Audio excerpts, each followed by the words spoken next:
हे भगवान, हे भगवान, हे भगवान, ये कैसा जीवन मुझे दिया है।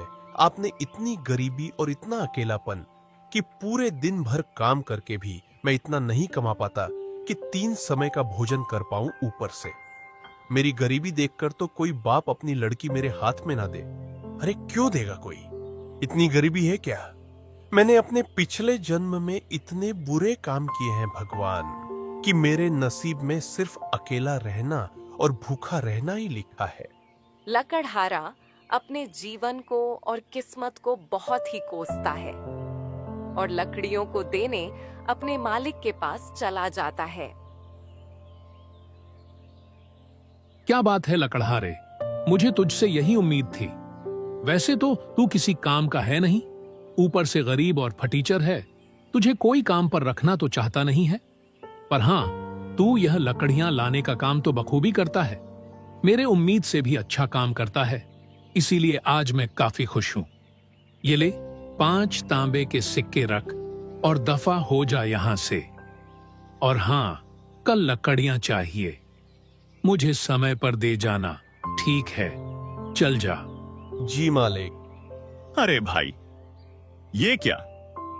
उसने इतनी मेहनत की, जंगल जाकर लकड़ियां लेकर आया और तूने उसे सिर्फ 5 तांबे के सिक्के दे दिए हैं। अरे ये तो बहुत कम है, इससे तो उसका दिन भर का गुजारा भी मुश्किल से होता होगा। क्यों? अरे क्या है ना कि वह थोड़ा मूर्ख किस्म का आदमी है।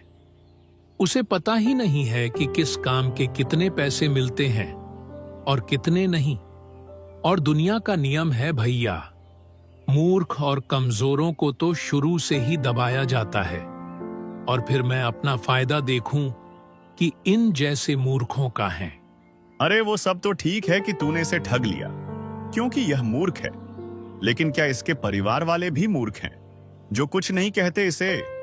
अरे कैसे कहेंगे? जब कोई परिवार होगा तब तो कहेगा ना। अरे बचपन में ही इसके माँ बाप चल बसे थे और गरीबी के कारण इसकी शादी नहीं हो पा रही। अब यह बेचारा करे भी तो करे क्या? बचपन में मैंने ही इसे सहारा दिया था और बचपन से ही यह मेरे लिए काम करता आ रहा है। इसे दुनियादारी के बारे में कुछ नहीं पता। तू ना बहुत घटिया इंसान है यार। मतलब इतने साल से ये तेरे लिए इतने कम पैसों में काम कर रहा है, इससे ज्यादा तो भिखारी कमा लेते हैं एक जगह पर बैठे बैठे। लकड़हारा उन 5 तांबे के सिक्कों को देखता है और उसकी आंखों में आंसू आ जाते हैं। 5 तांबे के सिक्के कितने दिनों के बाद मालिक ने मुझे पूरे 5 तांबे के सिक्के दिए, वरना तो रोज मुझे 3 तांबे के सिक्के से ही काम चलाना पड़ता है। हाँ, ऐसे ही मेहनत करूंगा तो मुझे पूरा विश्वास है कि मालिक एक दिन मेरी तनख्वाह जरूर बढ़ा देंगे, 5 या 6 सिक्के कर देंगे। हाँ, क्या पता 8 सिक्के भी कर दे। अरे नहीं नहीं नहीं, मुझे इतने भी बड़े बड़े सपने नहीं देखने चाहिए। जो मिलता है उसी में खुश रहना चाहिए। कल मैं और अंदर तक जाऊंगा और अच्छी से अच्छी लकड़ियां काट के लाऊंगा। अंदर जानवरों और सांपों का थोड़ा खतरा तो है, पर अगर तरक्की करनी है और ऐसे घटिया जीवन नहीं जीना है तो यह जोखिम तो उठाना ही पड़ेगा। हाँ, अगले दिन वो सुबह जल्दी उठता है और सबसे पहले मंदिर जाता है।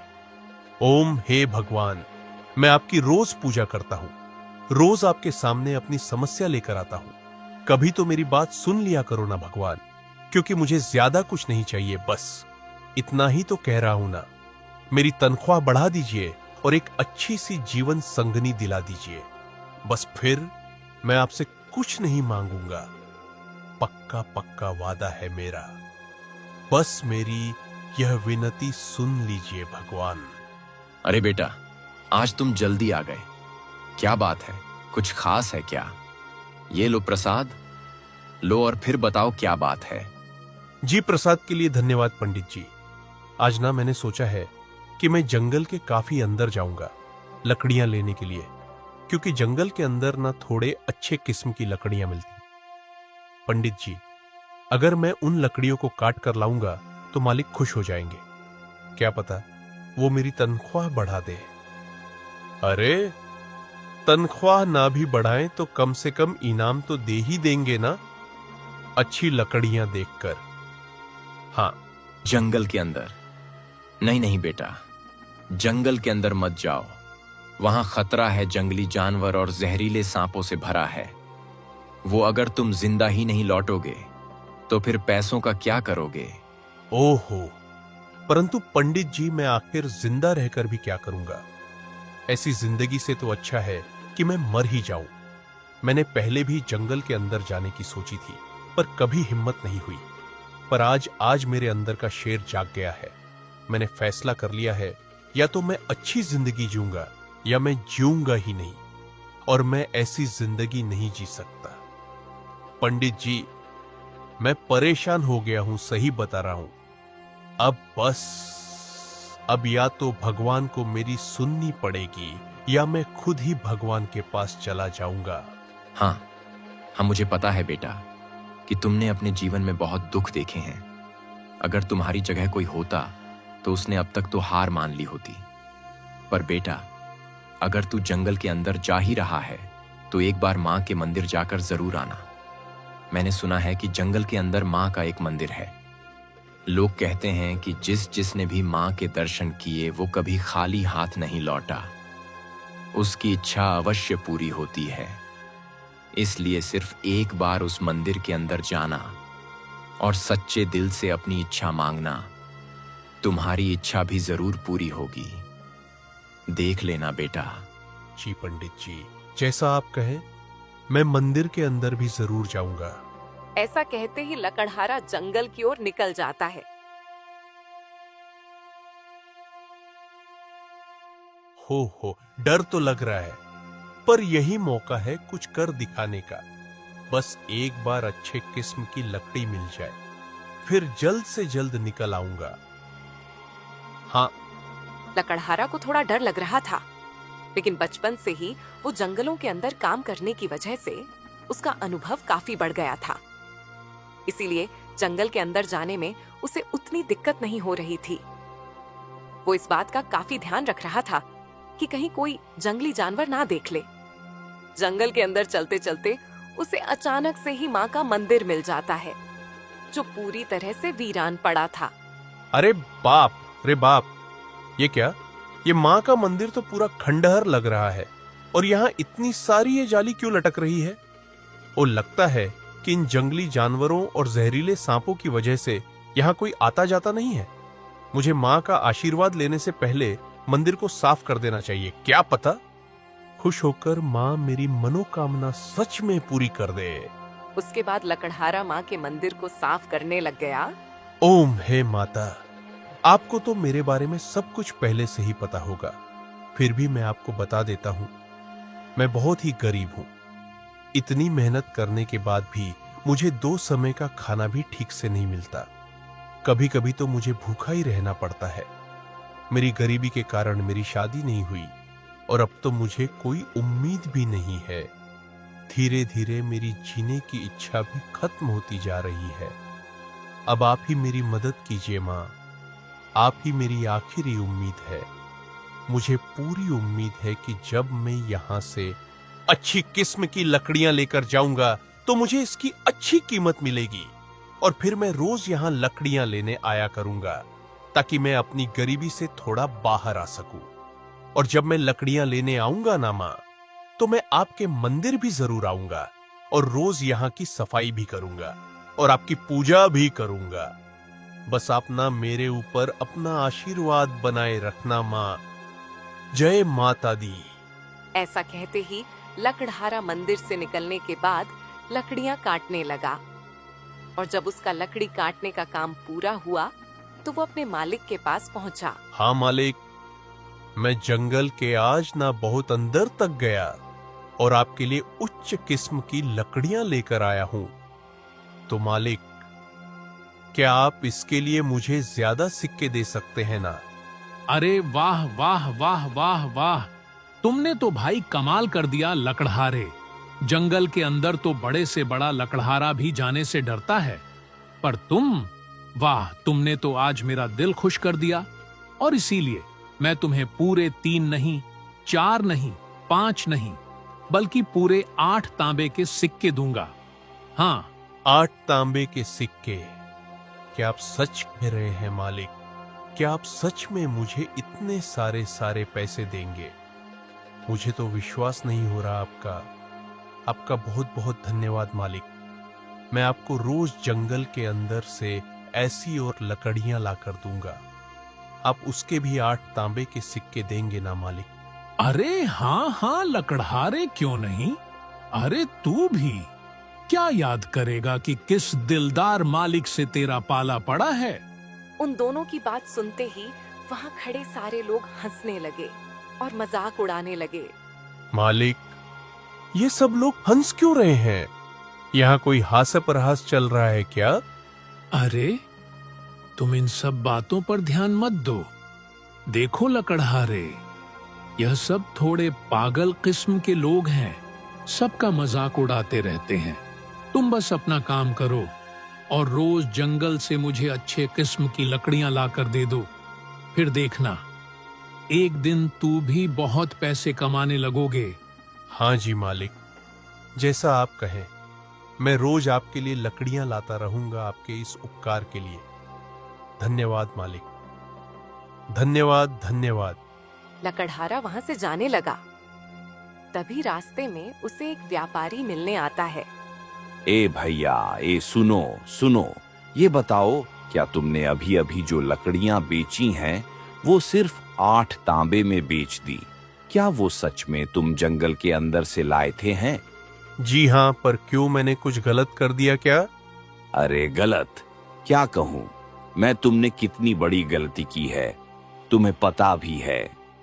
अरे तुम सोच भी नहीं सकते, इतनी बड़ी गलती कर दी है तुमने। हैं क्या मुझे नहीं पता था कि जंगल के अंदर की लकड़ियों को लाने की सख्त मनाही है? मुझे किसी ने बताया नहीं। देखिए, कृपया मुझे माफ कर दीजिए। मैं सच में आगे से ऐसी गलती कभी नहीं करूंगा। अरे अपने सपने में भी नहीं करूंगा। माफ कर दीजिए। अरे बेवकूफ, गधे, जंगल की लकड़ियां काटने के लिए मैं नहीं डांट रहा हूं। तुमने जो इन कीमती लकड़ियों को मात्र 8 तांबे के सिक्के में बेच दिया, उसके लिए डांट रहा हूं। एक बात बताओ, तुम मामूली लकड़ियां काट कर लाते हो तो उन्हें कितने कीमत में बेचते हो? बताओ। जी, 3 तांबे के सिक्कों में, और कभी कभी मालिक खुश होते हैं तो मुझे 5 तांबे के सिक्के दे देते हैं। अरे भगवान, निहायती बेवकूफ इंसान हो। पता नहीं कैसे लकड़हारे हो। तुम्हें पता नहीं कि इन लकड़ियों की क्या कीमत चल रही है बाजार में। अरे मामूली लकड़ियों की कीमत 2 चांदी के सिक्के हैं। 2 चांदी के सिक्के? नहीं नहीं नहीं नहीं, आप मजाक कर रहे हो ना यहाँ मालिक? मुझे 10 तांबे के सिक्के भी नहीं देते हैं। और आप कह रहे हैं कि 2 चांदी के सिक्के यानी 200 तांबे के सिक्के। अरे हाँ गधे, और तुम्हें यह जानकर बड़ा अफसोस होगा कि जो कीमती लकड़ियों को तुमने 8 तांबे के सिक्कों में बेचा है ना, उसकी कीमत 8 तांबे के सिक्के नहीं बल्कि 8 चांदी के सिक्के हैं। और अगर तुमने जंगल के और अंदर जाकर झील के उस पार की लकड़ियां लाई तो उनकी कीमत 2 या 3 सोने के सिक्के हो सकती हैं। समझे? लकड़हारा यह सब सुनकर बेहोश हो गया। व्यापारी उसे अपने घर ले आया। कुछ देर बाद लकड़हारा होश में आता है। ए भाई, ए सुनो, तुम ठीक तो हो ना? लकड़हारे, अरे भाई, अचानक से बेहोश क्यों हो गए? हाँ हाँ, आपकी बातें सुनकर तो मुझे यकीन नहीं हो रहा कि मालिक ने मेरे साथ ऐसा किया जब मेरे माता पिता मुझे छोड़कर भगवान के पास चले गए। तब मालिक ने ही मुझे सहारा दिया था। अगर वह नहीं होते तो शायद मैं कभी लकड़हारा नहीं बनता और कहीं बैठकर यहां वहां भीख मांग रहा होता या मर चुका होता। मुझे उन पर खुद से भी ज्यादा भरोसा था। उनके सिवा और मेरा था ही कौन? लेकिन उन्होंने भी मेरा फायदा उठाया, मेरा भरोसा तोड़ा। मुझे तुम्हारे लिए कहूं तो दिल से बुरा लग रहा है। मैं समझ सकता हूं कि तुमने अपने जीवन में कितनी तकलीफें सही होंगी। अरे पर मुझे समझ में नहीं आ रहा कि आपने मुझे यह सब बताया क्यों। मतलब मेरा मतलब है कि आप भी चाहते तो उनकी तरह मेरा इस्तेमाल कर सकते थे। थोड़े से ज्यादा सिक्के देकर आप काम करवा सकते थे। तो फिर आपने ऐसा क्यों किया? मुझे क्यों बताया? देख बेटा, अगर कुछ लोग ठग या बुरे हो तो इसका मतलब यह नहीं होता है कि सब वैसे ही हो। मैं एक ईमानदार व्यापारी हूं। मैं कभी भी किसी को ज्यादा रकम नहीं देता, लेकिन कम भी नहीं देता। समझे? अब देखो, जो हो गया सो हो गया, तो क्या अब तुम मेरे लिए काम करना चाहोगे? मैं तुम्हें लकड़ियों के सही दाम दूंगा और तुम बहुत ही जल्द अपनी गरीबी से बाहर हो जाओगे। अब तुम्हें यह घिसी पिटी जिंदगी जीने की कोई जरूरत नहीं है। बताओ, क्या कहते हो? तुम काम करोगे मेरे लिए? अरे हाँ जीजी, क्यों नहीं। मैं आप लोगों के साथ काम करने से भला कैसे मना कर सकता हूं। आपने मुझे सही राह दिखाई है। पर देखिए, चांदी के 8 सिक्के तक तो ठीक था, परंतु 2 या 3 सोने के सिक्के, वो भी केवल लकड़ियों के लिए, यह कुछ ज्यादा नहीं हो गया? बिल्कुल भी नहीं, क्योंकि इन लकड़ियों का इस्तेमाल केवल और केवल राजमहल के लोग और कुछ गिने चुने अमीर लोग ही करते हैं, क्योंकि यह कोई आम लकड़ियां नहीं होती हैं। ये बहुत ही खास और गुणवत्ता वाली लकड़ियां होती हैं, और यह लकड़ियां मिलना उतना ही कठिन है जितना रेगिस्तान में पानी मिलना, क्योंकि यह लकड़ियां उस खतरनाक जंगल के अंदर पाई जाती हैं। वहां भी झील के उस पार, जहां एक से एक खतरनाक जंगली जानवर और जहरीले जीव जंतु रहते हैं। इन लकड़ियों को लाने एक खास लोगों की टुकड़ी जाती है जो युद्ध में माहिर हो और जानवर के बारे में विशेष जानकारी रखते हो। कोई आम आदमी कभी भी उन लकड़ियों को नहीं ला पाएगा, और हाँ, अगर लाने की कोशिश भी की जाए तो वह अपनी जान से हाथ धो बैठेगा। अब बताओ, भला अगर तुम उन लकड़ियों को लाने में सफल रहे तो तुम एक दिन अमीर बन जाओगे। तुम्हें किसी प्रकार की कोई दिक्कत नहीं होगी।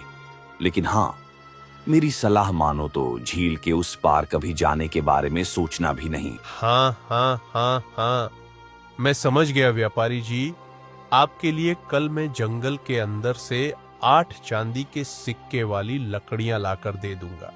हाँ हाँ, लेकिन ध्यान से जाना, और हाँ, झील के उस पार जाने की सोचना भी मत, ठीक है? हाँ हाँ जी, मैं समझ गया। आपका बहुत बहुत धन्यवाद व्यापारी जी। वैसे मैं आपको क्या कहकर पुकारूं, मालिक या व्यापारी जी? तुम मुझे व्यापारी जी कहकर पुकारो, क्योंकि तुम मेरे गुलाम नहीं हो, तुम आजाद हो। तुम भी एक व्यापारी हो जो अपना सामान किसी को बेचता है, मेरी तरह, समझे? और हाँ, आज तुम मेरे ही घर पर रुक जाओ, कल चले जाना। मेरी पत्नी काफी अच्छा भोजन बनाती है। अरे एक बार खाकर तो देखो, तुम्हें जरूर पसंद आएगा। हाँ अपर व्यापारी जी। अरे परवर और पर कुछ नहीं, मैंने कह दिया तो कह दिया। तुम आज यहीं से भोजन करके जाओगे, बस बात खत्म। ठीक है, अब ज्यादा बातें नहीं। अरे भाई, तुम मेरे मेहमान हो और अपने मेहमान की खातिरदारी के बिना कहीं हम जाने नहीं देते हैं, उसे समझे? काश आप मुझे पहले मिल चुके होते तो कितना अच्छा होता। आप कितने अच्छे हैं। मुझे बहुत खुशी हुई कि आप जैसे सच्चे और अच्छे लोग अब भी मौजूद हैं। मैं बहुत खुश हूं आज। अगर आप सबका हो चुका हो तो खाना खा लीजिए, वरना आप सबकी बातें तो चलती रहेंगी, लेकिन उस चक्कर में खाना ठंडा हो जाएगा। अरे हाँ हाँ भाग्यवान, हम भी आते हैं भोजन करने। अरे तुम खाना तो परोसो। देखना, तुम्हारे खाना परोसने से पहले ही हम आसन में विराजमान हो जाएंगे। ऐसा कहते ही लकड़हारा लकड़ियां काटने लगता है और लकड़ियां इकट्ठा करने लगता है, पर उसका मन बार बार झील के उस पार जाने का करता है। अरे ये क्या हो रहा है? मेरा मन बार बार झील के उस पार जाने के लिए क्यों कर रहा है? कहाँ मुझे मात्र 3 या 5 तांबे के सिक्के मिलते थे, और कहां अब मुझे पूरे 8 चांदी के सिक्के मिलने वाले हैं। मुझे तो इसी खुशी में खुश रहना चाहिए। मैं कहां लालच में आ रहा हूं। नहीं नहीं नहीं नहीं, लालची तो मैं पहले नहीं था। मुझे अब भी लालच नहीं करना चाहिए। लेकिन क्या इतने पैसों की बात सुनकर मेरे मन में लालच जाग गया है क्या? ओ हो, मुझे खुद को संभालना चाहिए। लेकिन मैंने मां से तो कहा है कि मैं मां के लिए कल कुछ खरीद के लाऊंगा। अगर मैं झील के उस पार गया और बचा ही नहीं तो मां के लिए क्या कुछ ला पाऊंगा। हां, इतनी मुश्किल से अब मेरी किस्मत बदली है। मैं ज्यादा लालच के चक्कर में यह जीवन गंवा नहीं सकता। नहीं भाई, नहीं नहीं नहीं। लकड़हारा ने कैसे भी करके अपने मन को शांत किया और लकड़ियां लेकर व्यापारी के पास गया। हाँ, ये लीजिए व्यापारी जी, आपकी लकड़ी में ले आया। अरे लकड़हारे, मैं अभी तुम्हारी ही बात कर रहा था। मेरी बात कर रहे थे? मैं कुछ समझा नहीं। अरे हाँ, वो क्या है ना कि मुझे तुम्हारी चिंता हो रही थी। अब देखो, तुम इतने गरीब हो और अचानक से तुम्हें पता चलता है कि तुम लकड़ियां बेचकर भी अमीर बन सकते हो, तो तुम कहीं इस लालच में झील के उस पार ना चले जाओ। बस यही सोचकर मैं चिंता कर रहा था। आप तो सच में कितने अच्छे हैं। आप तो मुझसे कल ही मिले हैं, पर आप मुझे अपने परिवार की तरह ही चिंता कर रहे हैं, जैसे कि मैं आपका कोई अपना हूं। अरे और नहीं तो क्या, अपने नहीं हो तो अपने बन जाओगे। अपना बन जाऊंगा? मैं कुछ समझा नहीं व्यापारी जी। अरे हाँ, देखो, मेरी भतीजी है। मैं उसके लिए रिश्ता खोज रहा हूँ और तुम उसके लिए एकदम योग्य लड़के हो। देखो, मैं मानता हूँ तुम थोड़े बेवकूफ हो, लेकिन दिल के बहुत अच्छे हो और तुम्हारा व्यवहार भी काफी अच्छा है। तुम मेरी भतीजी का पूरा ध्यान रखोगे, मुझे पूरा यकीन है। और अब तो तुम मोटा पैसा भी कमाने लग गए हो। इन पैसों से तुम कुछ ही दिनों में एक घर खरीद पाओगे और आराम की जिंदगी जी पाओगे। हाँ, ये आप कैसी बातें कर रहे हैं व्यापारी जी? मुझे नहीं लगता कि मैं इस रिश्ते के लायक हूं। अरे तुम हो, और वैसे भी तुमने भगवान से शिकायत की थी कि तुम्हारी शादी नहीं हो रही, तो अब क्यों मना कर रहे हो? देखो लड़के, तुम्हें आगे चलकर तो किसी ना किसी से शादी करनी ही है, तो मेरी भतीजी से कर लो। वो दिखने में भी काफी सुंदर है और खाना बनाने की बात तो पूछो ही मत। ओए होए होए होए, इतना स्वादिष्ट बनाती है, इतना कि तुम रोक नहीं पाओगे अपने आप को। हाँ, ये बिल्कुल सही कह रहे हैं मुझे। आप एकदम सही वर लगते हो। अच्छा, अगर आप सब बोल रहे हैं तो ठीक है, मैं राजी हूं। बताइए, कब करनी है शादी? अरे इतनी भी क्या जल्दी है, आप पहले अपने लिए घर तो खरीद लें। बिना घर के आप अपनी पत्नी को कहाँ रखेंगे? क्या आप चाहते हैं कि आपकी पत्नी झोपड़ी में रहे? हाँ, आप सही कह रहे हैं। मैं पूरी मेहनत करूंगा और एक अच्छा सा घर खरीदूंगा, ताकि मेरी होने वाली पत्नी को कभी किसी कोई चीज की कमी ना हो, चिंता ना हो।